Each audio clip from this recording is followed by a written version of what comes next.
we just watched Captain Marvel in our new setting, our new It's a lot better, studio. isn't it? Yeah, studio. It's not a break room at a movie theater. What is this? We have a horrible Solo poster back here. You can't really see it, but because now you can see it. But yeah, we just came out of Captain Marvel. See, this is a movie that I've had to, for some reason, not necessarily defend Brie Larson before going into it. So, going into it, a lot of people say, well, okay, you probably wanted to love the movie. That's why you're probably going to give a good review. That's not the case. I went into this movie. I was a little concerned because from people that I actually like respect and trust critic-wise, we're giving it like mixed reviews. Well, the same with you loving Brie Larson could be the same thing for me with loving Marvel films.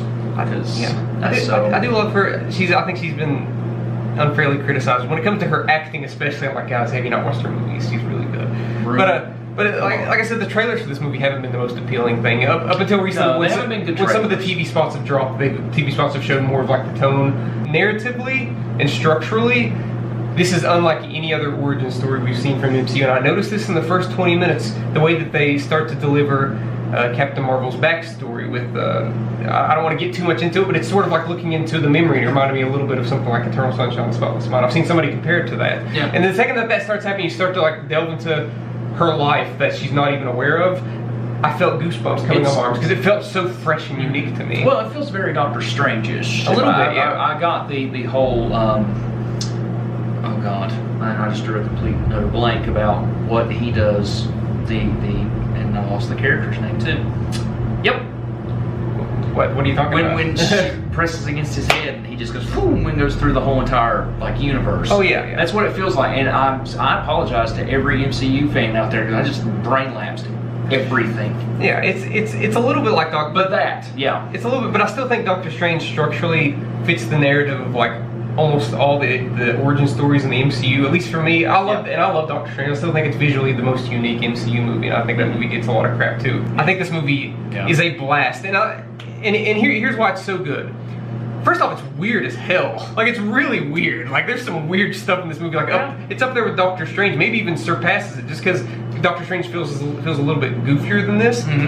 And also, when you get in modern, like not modern, but in the '90s on Earth, it's a really good and funny buddy cop movie. And it's also like a somewhat philosophical drama about someone realizing who they are and realizing their past life. And it's all those things in one, and that's something we don't see in a lot of origin stories in the MCU. So that alone made me enjoy it like so much. Yep. As for flaws, there is a twist that if you watch the trailer, you know it's gonna happen. But then there's another twist that I'm like, that is a really good twist. Like that is good, and it makes that character even more endearing. And actually, all these side characters, I really like. Like Nick Fury's great.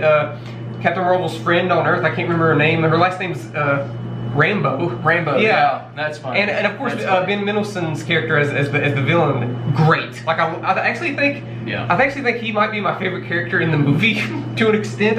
I found his story and the revelations within his character so refreshing in this MCU, where like I know they've been doing better with villains lately, but that was totally fresh to me. And it's almost to the point where the last few films, the villains have outshined the heroes, and that's like Black Panther, Infinity War, this movie, Of course, there's multiple villains in this movie, and you got Ronan in there. You could even argue Vulture and Spider-Man. Michael Keaton chews up the scenery constantly. And that's why I'm also seeing a lot of comparisons of people being like, whenever like in reviews and someone's like, so you mean tell me this character is actually better than Captain Marvel in this movie?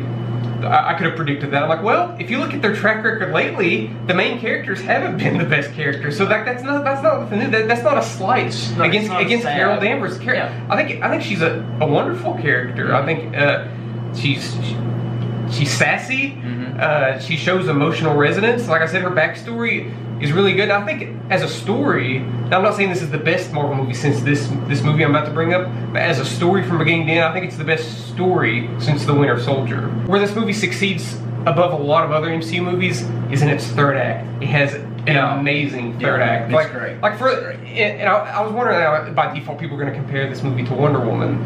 And the thing about Wonder Woman is I think Wonder Woman is fantastic until its third act. Like same thing with Black Panther. And this movie doesn't fall into Yeah. those trappings. It has, like, I had goosebumps during the third act. Like, whenever she starts to, because it takes a long time for her to really delve into her powers. Yeah. And I'm also seeing this narrative of, like, you mean tell me this is going to be the person that's going to help them in Endgame? I didn't see any of that power. And I'm watching this movie like, what movie did you guys watch? Like, her powers are, and she was just learning. Just think 20 years of experience, because this is in the 90s. Just think in 2019. She could take any of the Avengers, and I know I'm not trying to be like this social justice warrior saying that. Like, I watched the movie and I saw her powers displayed. I'm like, come on. But you're bringing that up, so we do have to talk about it.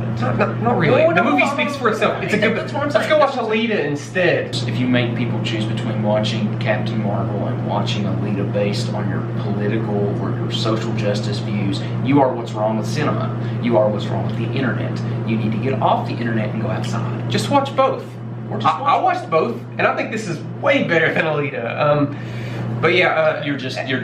As for flaws, You're a hater. in typical MCU form, some of the CGI is amazing here, but I think there are some moments when it comes to, like, maybe Captain Marvel's suit that it's like that's a little DC-ish, a little bit. But I thought some of the flying stuff. that's what I mean. But honestly, some of that flying stuff towards the end was pretty badass, though. I'm not Okay, gonna lie. yeah. So even like, But some of- it's some hard of to it make. you can- It's hard to some of make. it you It can looks better see. than the PS3 graphics at the end of Black Panther. So I mean, at least it's not that You're bad. right, It's you're not right. that bad. You're But right, you're right. But I do think this, along with Black Panther and Winter Soldier, tells three of the best stories from beginning to end of any of the MCU movies. Yeah. That's all I ask for. And then that extra stuff, an extra amazing soundtrack, really good side characters, humor that doesn't feel forced and it feels natural.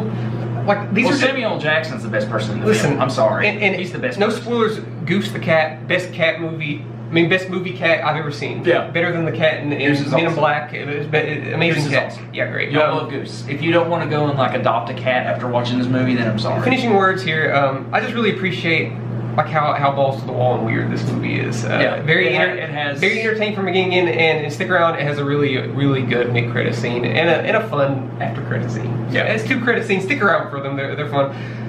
My score for this is I'm gonna give it an A-, because I've given a few. Oh my God! I think my heart just stopped. This Jesus is Christ. up there with Civil War, Doctor Strange, and Winter Soldier to me. I gave all those A-. Oh. And I gave the Guardians movies Oh. and Infinity War A's. It's not quite up there with those, but it's an A-. This is a top 10 MCU movie. It's about 7 or 8 for me. My heart skipped a beat just now. Really? Did you not expect that A-? No, because you gave it a higher rating than I did. Really? Yeah. Dude, I really love this movie. Like, and I've seen it twice now. Actually, I watched it last So night. you see it twice. Now my score may go up if I watch it Here's again. the thing. Usually when I watch these movies the second time, I don't enjoy them as much. Except for Infinity War. Yeah, but I enjoy that more every time. But this one, I was just feeling it, the energy. I was the same moments that got me the first time. I was like, yep, it's still there, and I'm gonna come watch it the third time because I kind of want to watch it in 3D. and here's why, because I really do. I think I did watch it in 3D. It's pretty cool.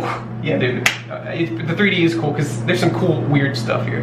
But I think if you want to believe it or not, this movie is pivotal to Endgame. Definitely. She's You definitely have to watch this movie. She's to watch definitely gonna be in Endgame. Endgame, and I think it's important to know her character before going into Endgame. So that's Yeah. why I'm gonna take my dad to come watch this, because I'm gonna take him to watch Endgame, and I think it's important. So Yeah. what's your score? B+. B+. Wow. B+. Hey, that's cool. As long as you don't give like a C or a C+. I gave Black Panther a B, if I'm not mistaken. I gave you. I think so. I gave Black Panther I a do B+. give it higher than Black Panther, but Well, so do I. I can't give it higher than like Iron Man. While it's not as important as a movie as Black Panther, I think structurally and just action-wise, it nails it a little bit better than Black Panther. But character-wise, it has just the strongest characters of Black Panther. There's probably no Killmonger in this movie. Let's get that way. There's no character in this movie on the level of a Killmonger, but all the side characters are great. I really love this movie. It's not genre-changing, but it's a breath of fresh air in the MCU. I think. Me personally. I'm not going to say I hate the movie. I'm going to say I really like the movie. I'm not going to say I love the movie. Once I see it again, but I'm on the fence. That's why I watched it again, because I wasn't sure. Because you view the movie. My rating may change. I may put it in. I think the knowing comments what you know that the it's second changed. time the movie is a little bit different. Sort of like a movie like Arrival for whatever reason, because this is the most sci-fi. Yeah. I think this is the Star Wars movie we've been wanting. I think because I think it's better than Force Awakens and The Last Jedi, and those movies are just comedies almost. Like they just like blurt out like comedic lines left and right. This one. It feels separates it, and it feels organic. It feels like if you come in expecting Samuel L. Jackson to be Samuel L. Jackson in this movie, He is. It's great to see him, and he's a little different than what we see out of Nick Fury now, and it's great to see that. It's a more fun-loving Nick Fury than what you get. I hate myself for not mentioning this, but this is the best de-aging we've seen in cinema yet. Samuel Jackson looked like a younger Samuel Jackson. Yeah. And Agent Coulson looks like Agent Coulson's not in the movie as you'd expect. Yeah, he's in it. Don't expect him to be in it a lot. But the de-aging, it's perfect. I think anybody that complains about that, I'm like, nah, dude. I watched it in 3D and 2D. It's only gotten better since Ant-Man. That's our opinion. I know a lot of people just probably thumbs down this video just because we liked it, but we did. And if you didn't like it, that's cool. I don't understand that. I don't understand how you couldn't get some enjoyment out of it, because I just think it's so entertaining. Because it's so a feminist movie, Caleb. We can't enjoy the females having the starlight. The starlight. There's literally like 10 to 15% feminism in this movie, like feminist agenda. Grow up. Yeah, it's whatever. Grow up. That's our opinion. Let us know how you think, what you thought of the movie in the comment section below. Don't grill us too hard, but if you liked it, no, grill us, because I'm going to get on my personal YouTube account and just tell y'all what I think of you. But if you loved it, let us know too. And if you were indifferent about it, let us know, because I think movies are complex and not everything's great and not everything's bad. Some things are in between. And before you start, yes, I know I'm balding, so don't even start with that. Don't even start with that. But leave the comments, hit that subscribe button, and thank you for watching. Bye, guys.